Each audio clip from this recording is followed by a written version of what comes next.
Hello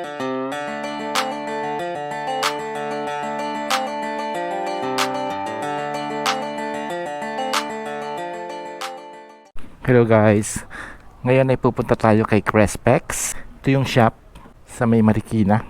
Pinagawa kasi namin yung CRB last time, yung shaft mount, and hindi pa namin babayaran yung labor. Lapitan to sa may, malapit na sa Marcos Highway. Okay, so ang gagamitin natin ay CN1. Kinakalawang ang kanyang muffler. Muffler nga pala nito ay pinagawa namin kay JP, kay Orion. Pinagawa namin double. So dalawa na. Mas maganda kasi ang tunog kung dalawa yung muffler. Okay, patagal na natin hindi nagamit to. So nilipat na rin namin yung camera dito. Before nandito to eh. So gagawin natin tong phone mount. And yung camera, before nandito sa loob, ilabas na namin sa dito.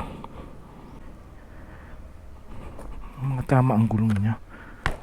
Tigas naman. Tigas naman.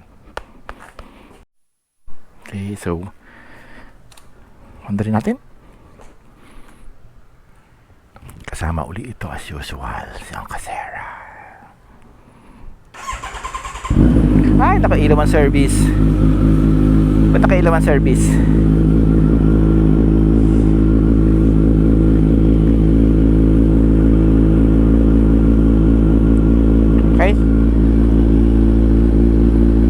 Let's go. Nakalimutan nating ilagay itong strap ng helmet. Kasi ang hirap maglagay nito no? Pag naka-helmet. I mean, hirap maglagay nito pag naka-gloves. So, ilagay muna natin. Yarn. And maganda ngayon na panahon. Hindi mainit. Sa bagay, it's already 4:35 na hapon. Okay, we are now in Zumulong. Sarap talaga gamitin dito si N1, no? Naka-upright na, tapos malakas pa siya. Nambis ko to sa India. Kaya lang in terms of power, syempre di siya tulad ni E10R, pero sarap siyang gamitin. Last time nga pala guys ay pinag-usapan natin yung, or discuss namin yung insurance. Hindi yung e-ready, no? Yung comprehensive insurance para sa mga sasakyan or yung non-life. Tawag kasi doon sa mga gano'n ay non-life. Pag buhay ng tao, of course pag tao, life insurance. Pag yung mga sasakyan or yung mga fire insurance, building, sa mga vehicles, tawag doon ay non-life insurance.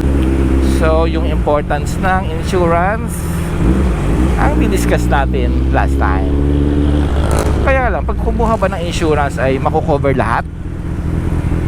Lahat ba ng damages or damage to other properties ay makukover ba lahat? Doon sa mga familiar sa mga insurance, of course alam nito, lahat ay hindi makukover. Merong tinatawag tayong general exclusions, no? Ano ba itong general exclusions? These are limitations or restrictions. These are conditions actually that are non-coverable to make the rates affordable. So hindi lahat ay mako-cover sa insurance. Alright? Inuutog ako to si Ang Kasera eh. Magulo guys, magulo to. I-discuss yung general exclusions eh. Okay, ano ba yung hindi nako-cover? Kasi kung lahat ay mako-cover, magiging non-affordable ng isang insurance policy. Imagine lahat. Pag may nangyari sa motor, babayaran lahat. Siyempre, magiging non-affordable na, no? Kasi of course, insurance agencies or insurance companies, they are also business entities, no? So, kailangan kumita na sila kasi meron din naman silang minamaintain ng mga tao.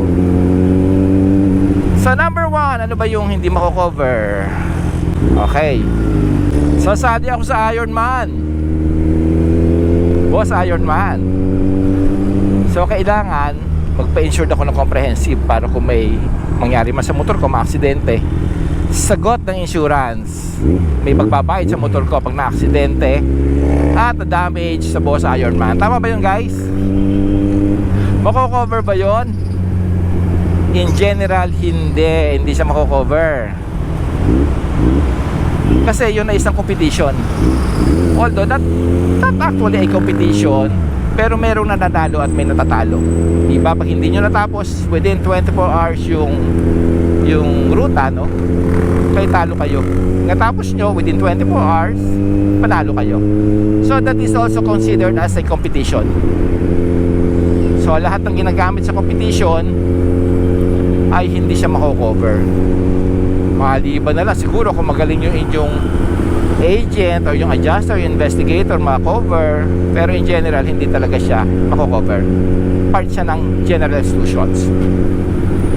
Or magtatrack ako, tetestingin ko itong bago kong gulong, pupunta akong Subic, pero hindi naman ako makikipagkarera. Doon lang ako tatakbo sa track para pag nagkaroon ng aksidente, dumulas yung motor, makover ako. Again, hindi rin siya mako-cover kahit hindi kayo engage sa racing. Kasi the fact na nasa racetrack kayo, hindi naman kayo pupunta sa racetrack, magmo-motorcade kayo. Siyempre, mabilis ang takbo doon. The fact na nasa racetrack kayo, hindi siya mako-cover kahit hindi kayo nakikipagkarera. Again, maliban na lang kung magaling yung ahente, adjuster, investigator, baka sakali makover, no? Number 2, if the rider or the driver is under the influence of drugs or liquor. Kung si rider ay lasing or under the influence of drugs, hindi rin siya mako-cover kung magkaroon ng aksidente. Okay, number 3, intentional acts. Gusto nyong, let's say kotse, no? Gusto nyong mapinturahan, hilamusan ng buo, so ginasgas-gas-gas nyo para mapapinturahan sa talyer at sagutin ng insurance, so hindi rin siya mako-cover. Number 4, kung halimbawa ginagamit nyo yung motor or yung kotse, meron kayong friend na nasiraan ng motor, binatak nyo, habang binabatak nyo, towing, no? Habang binabatak nyo, nagkaroon ng aksidente, hindi rin siya mako-cover kasi ang tawag doon ay illegal activities or misuse of the vehicle. So hindi rin siya mako-cover. Kung halimbawa naman nagbabarangay tanod kayo pagkagabi, ginagamit nyo yung motor pang ronda,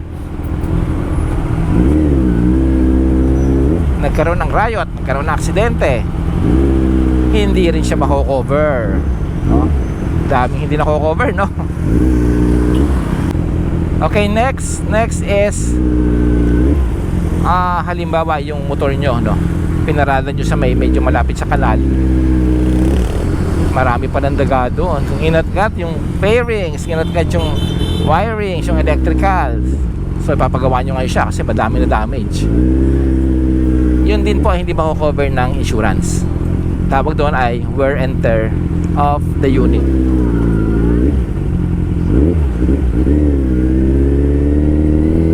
Okay guys, nandito na tayo kay Crespex at magbabayad kami ng labor. Maliit lang naman, 900. Maganda magpagawa dito guys kung meron kayong mga kotse, mga sasakyan. Pero pagawa lang. Oo, yung malapit dito. Ito ay nasa may N. Rojas sa Marikina. Meron na rin silang auto supply. Kaya lang kami, ginagawa namin dito is we buy parts from outside, no? Then pinapagawa na lang namin dito. Labor na lang. Hindi, sige. Sige, angkas na. Angkas na. Inuot po lagi yung helmet ko. Okay.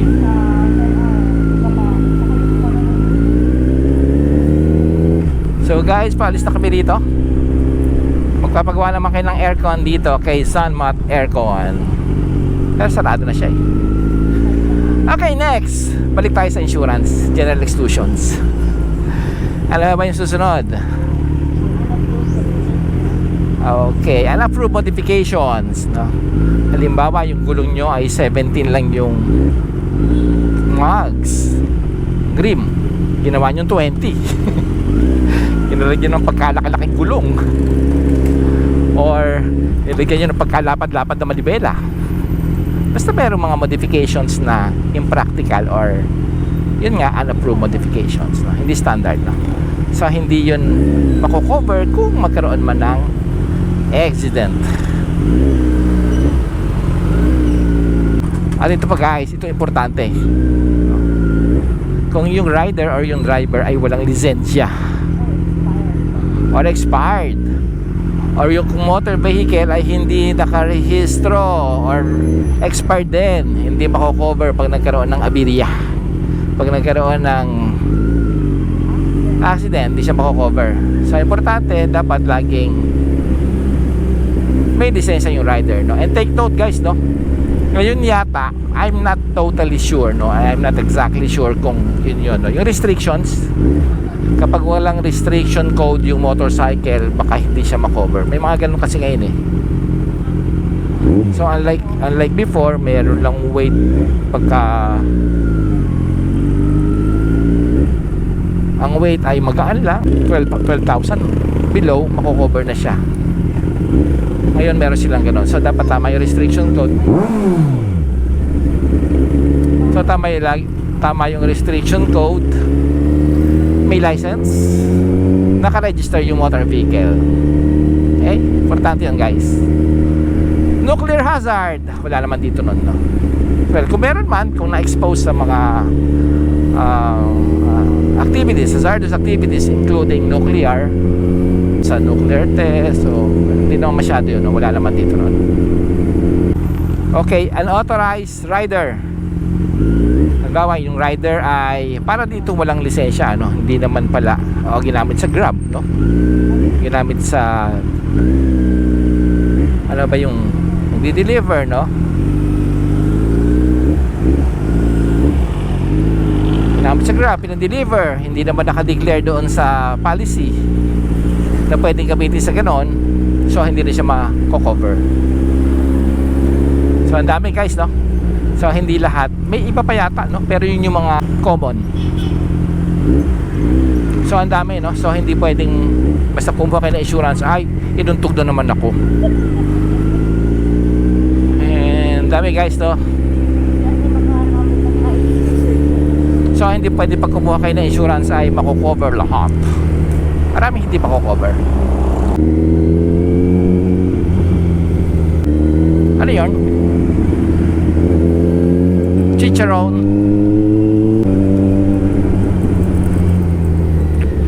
Maraming gusto magpabomba. Bomba.